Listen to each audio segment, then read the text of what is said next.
Hey there, third grade. This is Mr. Campbell. Today we are going to be starting in our math book, so go ahead, take those out with me right now. We're going to be starting on page 57, and this will be lesson 2.5. We're going to be focusing on multiplication facts, the ones 0, 1, 2, 5, 9, and 10. And at the end of this, we want you to be able to say, I can use basic multiplication facts to solve problems. And that's exactly what we're going to be working on together today, is how do we use multiplication facts to solve different problems. So I know I asked you to go ahead and get to page 57, and we're going to go ahead and flip to the next page real quick to start on page 58.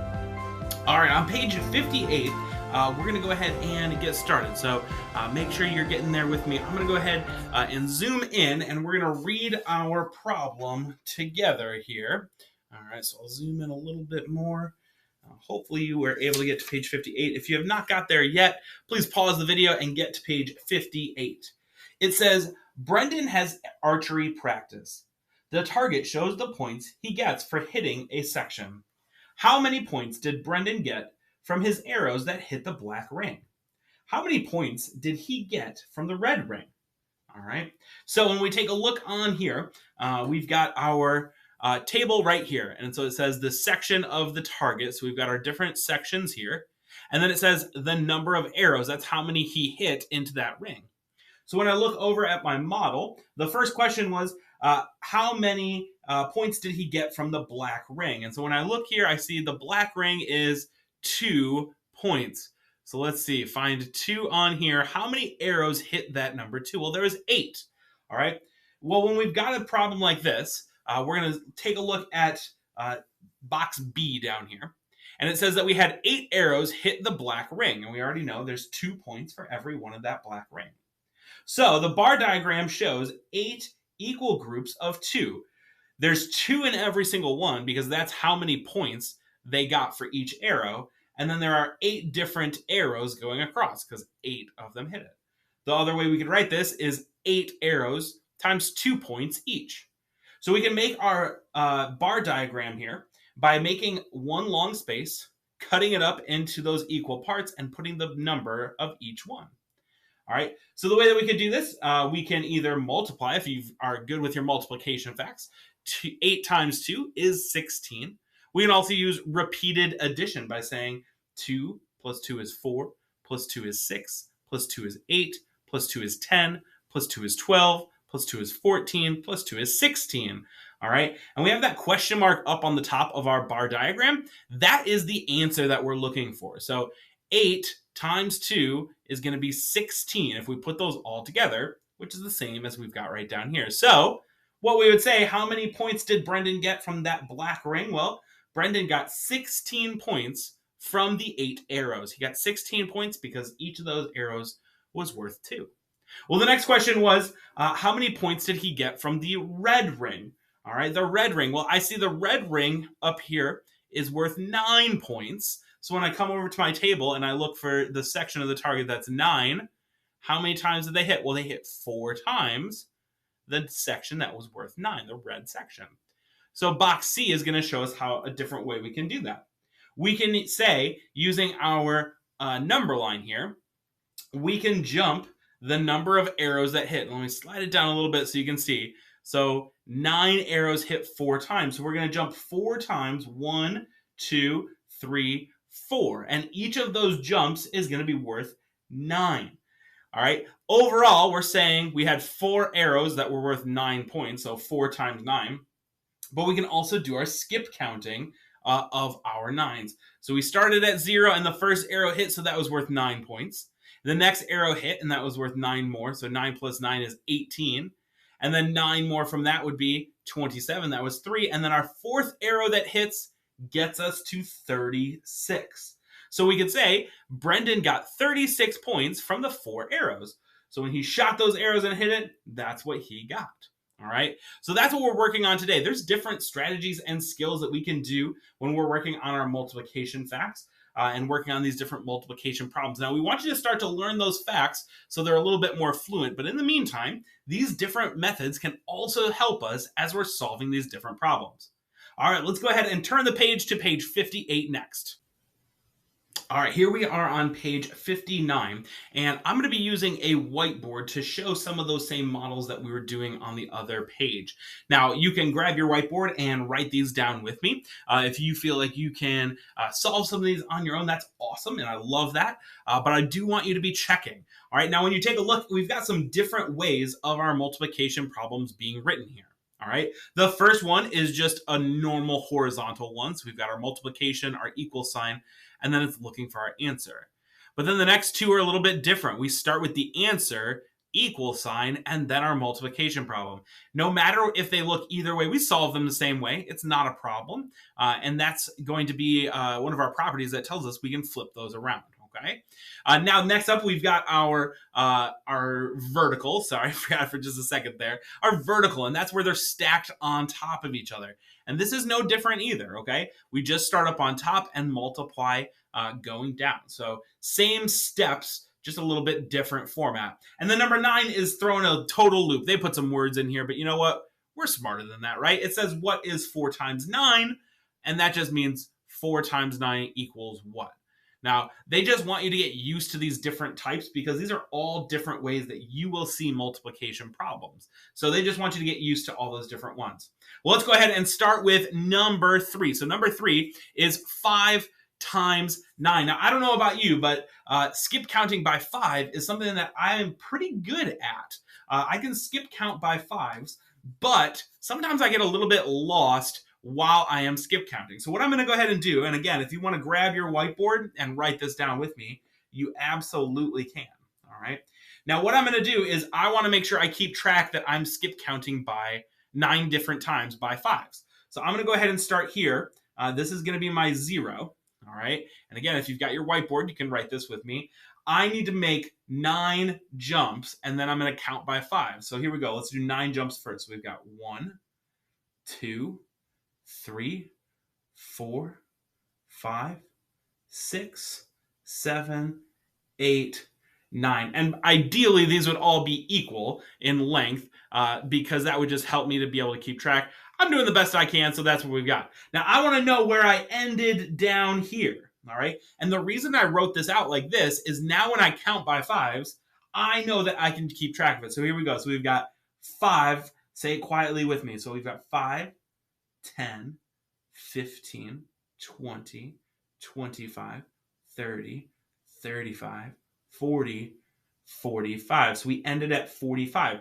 So now we can ask that question. Well, 5 times 9. I did 9 jumps. Each one was worth 5. Where did I end up? I ended up at 45. So go ahead and grab your pencil, write that in there with me. Now I hope you were following along because in just a few minutes you're going to be practicing these on your own. This is our time to practice these together. All right, so that's one of the ways that we saw earlier that we could solve that problem. All right. Now I want to take a look real quick at number 5. So we're going to skip 4 and go over to 5 next.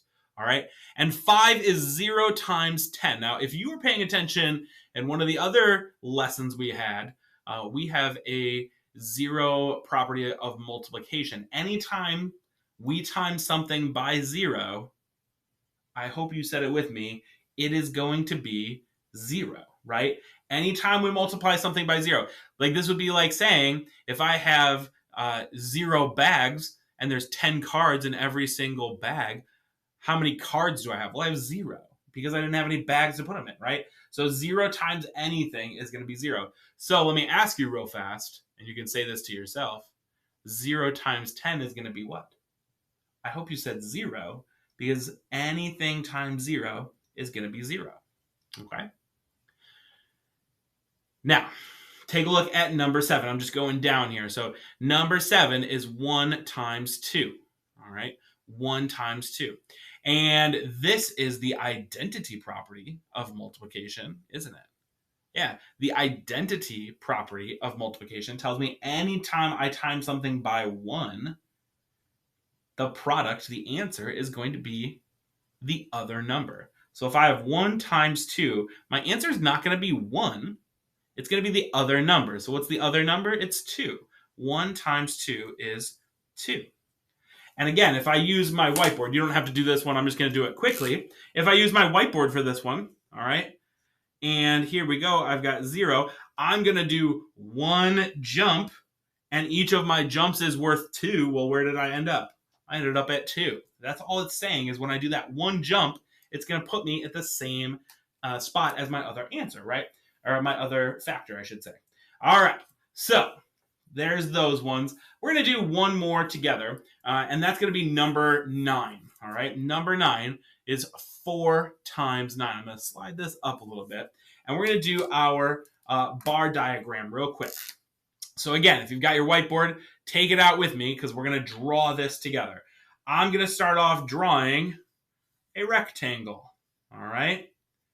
And then just like before, we don't know how much all of this is going to equal. So I'm going to put my question mark up here. Okay. I hope you're able to do that with me so far. Now, I'm going to go ahead and cut this bar right here, this rectangle, into 4 pieces. And the way that I do that is I cut it down the middle. So I have 2. And then each of those I'm going to cut again. And look at that. 1, 2, 3, 4. There's my 4 different. All right. And then inside of each of those, I'm going to put 9. So 9 and 9 and 9 and 9. 4 groups. Oops, I'm sorry. It's a little low. 4 groups of 9. This is 4 times 9. All right. Well, if I've got 4 times 9, all right, I can do my skip counting by 9s just like we did on the other page.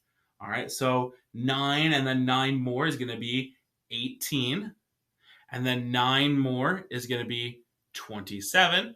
And then 9 more is going to be 36. So I don't have to have this anymore because this total is going to be 36. Okay? So my 9 was in each of these boxes up here. My 4 was how many of those boxes I need going across here. 36 is my total answer. So for number 9, we can fill that one in. 4 times 9 is 36. Now, I want you, in just a moment, to pause your video. You're going to solve problems 4, problem 6, and problem 8 on your own. After you're finished with that, I want you to go ahead and press play, and we can go ahead and jump into those problems. We're going to do number 4. Oops, I'm sorry. We're going to do number 4, 6, and 8 right now on your own. Go ahead. All right, I hope that you paused your video. We're going to go ahead and solve these problems right now. So let me go ahead. I'm going to zoom in even closer this time so we can check out numbers 4, 6, and 8. Now, I'm not going to use my whiteboard for these. If you use your whiteboard, that is awesome. But for number 4, I don't need to at all because I see I've got my identity property. And my identity property tells me anything times 1 is going to be the other answer. Or the other factor. So 2 times 1, I'm not going to put 1, so I'm going to put 2.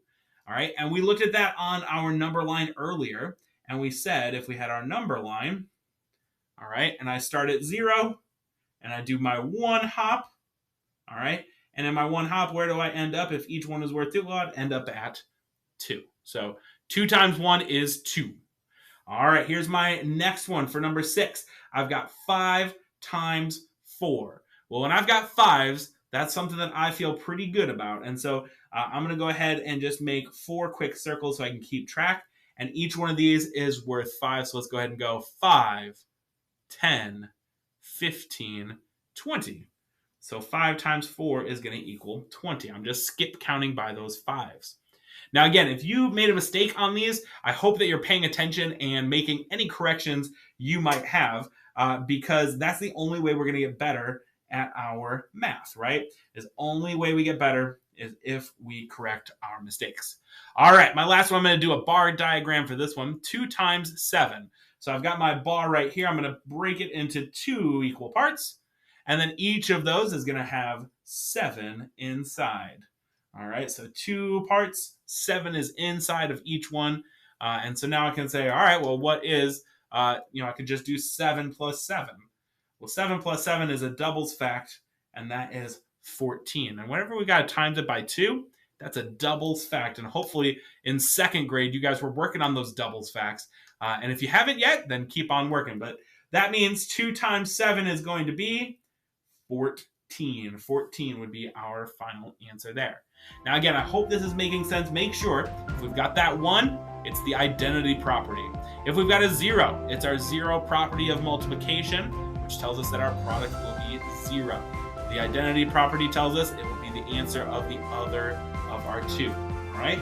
Well, I hope that your teacher has written down for you what you guys are going to be working on next. I want to say thank you so much for working hard with me today. You guys have done a great job. I will see you next time. Have a great rest of the day.